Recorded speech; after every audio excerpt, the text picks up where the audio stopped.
Welcome to The Know. I'm Brian. I'm Ben. So Sony announced the lineup for the PlayStation Classic, their new mini retro console. We had gotten a few games before, but now we got the 20-game list. Me and Ben have a lot of opinions on this, so we're going to work through it. I do think, to start on the positive side, I do think there's some good games in here. Yeah, absolutely. But I also think there are a lot of games that they missed out on, or that they left out for whatever reason. So the first part of this video is going to be us bitching for a little bit about what we would have liked to seen in the PlayStation Classic. Then we're going to look at maybe why, some reasons why, and talk just a little bit about where PlayStation might be going with this, and what maybe, in my opinion, they could have done better. Maybe some things that they could do going forward. Absolutely, if this sells well, we'll see. So this is coming out US and Canada on December 5th. It's got 20 games. It's $100. Okay, with that in mind, now before we had a few games announced: Final Fantasy VII, Jumping Flash, Ridge Racer Type 4, Tekken 3, and Wild Arms. Here is the full list of 20 now: Battle Arena Toshinden, Cool Borders 2, Destruction Derby, Final Fantasy VII, Grand Theft Auto, the original Grand Theft Auto, Intelligent Cube, Jumping Flash, Metal Gear Solid, Mr. Driller, Oddworld, Abe's Odyssey, Rayman, Resident Evil Director's Cut, Revelations Persona. So I think that is the first Persona game.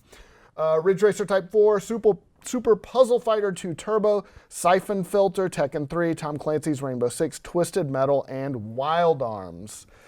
I feel like there are 10 games on the 20 of that list that I really want to play, a handful that I'm interested in, and the rest I just don't care about. There are a few on there I've never heard of or even played, like Intelligent Cube. Yeah, I went on kind of an emotional roller coaster just reading this list for the first time. Like, it's a very good way to put it.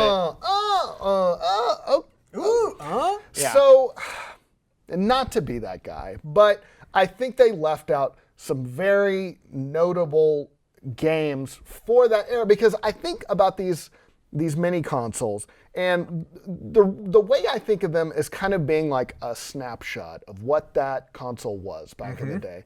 So I thought NES and the Super NES classics did a pretty good job of giving you a sampling of the best games that were available. Like, when I think PlayStation, what are the games that come to mind? Right. And for me, there's a lot of like RPGs that are on that list, which we got a handful of. We at least have like Final Fantasy VII. You have to put Final Fantasy VII. You have to on the like, PlayStation there's Classic. That's what I bought a PlayStation for. Yes. And I'll keep going back to it. I want Legend of Dragoon at some point. There's so many Legend of Dragoon, Legend of Legaia, all the Final Fantasy games, Crash Bandicoot, Spyro. Like, those are the ones. Final Fantasy Tactics. Yes, those are the ones that I think of when I think PlayStation. I can't tell you I'd ever think of Cool Borders 2, I think was the name of it. I'm assuming a snowboarding game. That's what I guess it is. I haven't looked it up. I have no idea. But here is a quick list I just jotted down. Oh, we should add, the Japanese version has a different lineup. They added Parasite Eve and Armored Core and Saga Frontier. Those are all really good games. All of which should have been on the US or the Western version. Gets rid of Cool Borders 2. Sorry, Ben. Destruction Derby, first GTA, Oddworld, and Rayman. Now, Oddworld was good. Yeah, Oddworld that was fine. That's one of those games that's like, yeah, I'll play this if I owned a classic. Also, you might see Grand Theft Auto in this lineup and think, ooh, Grand Theft Auto. The original Grand Theft Auto was a top-down game. It is not GTA like you remember. It's not a 3D, no. It's like, what was that game that came out forever ago? It was like Retro City Rampage, I think might have been the name of it. That's right, a top-down. It's very similar to that. So, no Crash, no Spyro, no Medieval, no Gran Turismo, which I think is a huge overlook. Gran Turismo, wasn't it the best-selling PlayStation game, or it was up there? No Silent Hill, no Tomb Raider, no Wipeout, I would have put Final Fantasy VIII, that's me. Good game. I don't know if I'd put them the classic to launch. Soul Reaver, Tony Hawk, Parappa the Rapper, I think, is such a game that people remember from that era fondly. Yeah. That is a slam dunk, and I know there's licensing issues and all that. get Parappa the Rapper. That license can't cost too much. I wonder if there's maybe I've missed an announcement or something. I wonder if there's going to be a new Parappa the Rapper game that's coming out, and that's why I don't know why they wouldn't put the original on there if there's a new one coming out, but maybe there were licensing issues. And I think that's why we're seeing a lot of these games. Like it's obvious why Crash Bandicoot and Spyro are on there, right? Lots of people have theorized, well, the remakes are coming out. Same with Tomb Raider, that's been rebooted. Symphony of the Night, a new version's coming out. Symphony of the Night, it's like the best Castlevania game. I'll stick with you on that one. That is by far the best 2D Dino Castlevania Crisis game. not on there. And in terms of licensing, Tony Hawk, Symphony of the Night, maybe Tomb Raider. We'll never know behind the scenes because it's like we're not the ones, getting to pick. There's business considerations. There's maybe, the thing about Nintendo, they still own most of the IP for Nintendo. So they can just pick whatever Mario game they want, whatever Zelda, that's all theirs. Sony now has more IP. So when we're looking at a PlayStation 4 mini in 20 years, they can put Spider-Man and God of War on there, but it's not like, actually Spider-Man will be tough.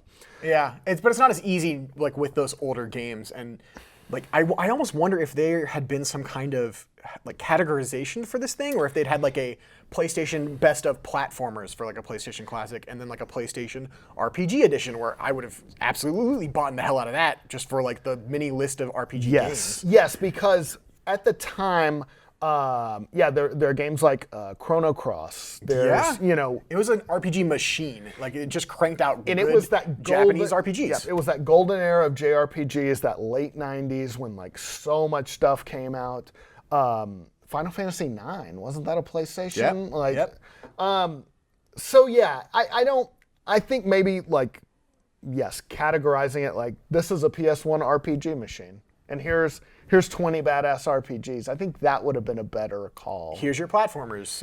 Like you could have gone through a few genres. I mean, maybe Sony thought that was too niche, and they just decided they wanted this like mishmash of games, which is fine. Yeah, they went wide as opposed to going narrow. Exactly. But even then, there are better. You could have cast a wider net and gotten a better like suit of games for this thing, I think, than what they currently have on there. And there are some games that I think will be fun to play again. Absolutely. Like I said, I liked Oddworld. Tekken 3, I think, is a good choice. I loved Super Puzzle Fighter 2 Turbo. I love that game. Twisted Metal, I think you should have gone with the second Twisted Metal instead of the first. It fixed a lot of things wrong with the first Twisted Metal. Wild Arms, I think, is a good choice. Metal Gear Solid, classic. That's interesting, Absolutely. Actually. I wonder if they're going very, very classic with this edition. Yeah. And there's a lot on here that there are sequels that made the games better, and they decided to go with the originals. Right. I mean, maybe they're planning on another classic down the line, and they're hoping this sells well. But if it doesn't, I don't think we'll see another classic. I think if this tanks, then they will not do this again. Yeah. When if they had led with a stronger foot of these sequel games, they would have made bank. I would have just been throwing money at them. Resident Evil Director's Cut, I think that's a good choice. It's a good one. Rayman. It's a good one. The first one had some issues, but I get why they put a Rayman I think that one's fine. There are better Rayman games, but I think that's a good PlayStation classic that's not doesn't have too many issues. Right. Battle Arena to Shinden. I played that one. Was it good? It's a fighting game. That seems like a weird choice, though. Yeah, they have, Tekken 3 on there as well? Tekken 3, yeah. So there's a few fighting games on there. Battle Arena to Shinden it's like kind of a throwback. I played that on like the Game Boy, and then it originally also was on the PlayStation as well. If you're going fighter, for me, Street Fighter Alpha 3. That would have been amazing. That would have been kick ass. I wonder if there's licensing issues maybe under Capcom. But I also wonder, here's my other fear about this console. Will these games hold up in 2018? Because I don't think that these games age very well compared to pixel art games like NES and SNES, sort of your 8-bit, your 16-bit. That's not PlayStation's fault at all. No, the PlayStation was when we were in the era of just getting into those 3D graphics, right? Exactly. There were some really good 2D games on the PlayStation, but those 3D ones were when they were kind of figuring out what they wanted to do. And there were good 3D games, like those RPGs we mentioned were like the blocky 3D graphics. That were the RPGs let you have your imagination to kind of figure out what's going on. Yeah, right? You go play Final Fantasy VII right now, the original, Cloud looks like 7 polygons glued together. And he's got 3 of them sticking out of his head. It's fine, it is what it is. It's just the technology shows its age, and those graphics. I love Final Fantasy. It's a classic. It should be in there. I think the easiest comparison is you take the original Tomb Raider and you look at the newest Tomb Raider and you compare those two, and it's a lot of blocks and triangles as opposed to like the smooth 3D graphics we have nowadays. If someone's going back, like I have a hard time sometimes going back and trying out games that are on my like backlog that are from the 360 era. Yeah. Going all the way back to PlayStation. Because I think also in your mind upgrades the graphics. Oh, absolutely. And your mind sort of remasters them while you're thinking, like, oh, Final Fantasy VII, that was so sweet, and then you're playing like, what the fuck? Yeah. Who am I? Which block am I? So I worry about that, and I'm not trying to super shit on it, but that is my fear with it, and I think they could have done a better job. I think I will be passing on this one. I don't think I'll be picking this up. Maybe down the line if I see a good discount for it and I'm like feeling like jumping into Battle Arena Toshinden again. But even then, I think I would rather have the Japanese one with like Parasite Eve. This feels like something that grandmothers are gonna get their kids. Oh yeah. And it's not what the kids want. They're like, I heard you wanted a PlayStation. Well, here it is. And the kid's like, Mom, the kid's like, Nana, I wanted a fucking PlayStation 4. And now they play this PlayStation. This has Grand Theft Auto. Oh no. Yeah. But, oh well. So we will see. Anyway, that's our thought. I think it's a pass from me too. Yeah, I think I'm gonna pass. We'll see if another one comes down the line. If they do some kind of RPG edition. Yes. Or like absolutely, I will jump on that. Oh, if they did all old school PlayStation RPG, or even all PlayStation fighters, and just put every fighting game. Oh yeah, like a Street Fighter Tekken collection.